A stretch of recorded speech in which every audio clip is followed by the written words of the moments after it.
Tonight, the Reverend Billy Graham back in the Queen City. Reverend Graham's body left Washington, D.C. this morning after lying in honor in the rotunda at the U.S. Capitol yesterday. Hours ago, Reverend Graham made one final trip back to his childhood home at the Billy Graham Library. He will be laid to rest tomorrow afternoon in the prayer garden at the library. We'll take you there live as final preparations are underway right now. But first, let's send things out to NBC Charlotte's Mark Boyle, who was in Washington, D.C. for Graham's departure ceremony. Mark? Things are back to normal here in Washington, D.C. at the Capitol behind me after Billy Graham's casket was removed earlier this morning.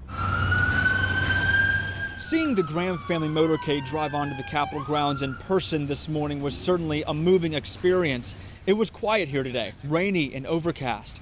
Franklin Graham and other members of the family waited at the base of the steps as members of the military walked the wooden frame casket to the hearse. I'm lifted up because I know the meaning that he's had for our country and for America and the world.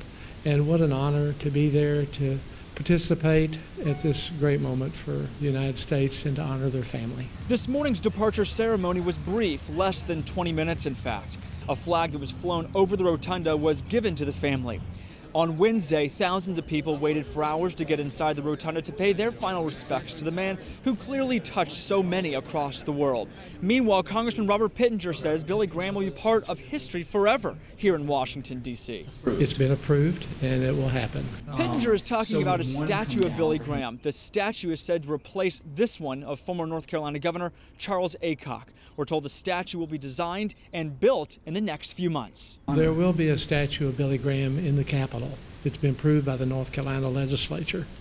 Now, with the ceremonies finished here in Washington, D.C., the attention now shifts again to Charlotte, the funeral scheduled for tomorrow. I'm Mark Boyle reporting in Washington, D.C. this afternoon, NBC Charlotte.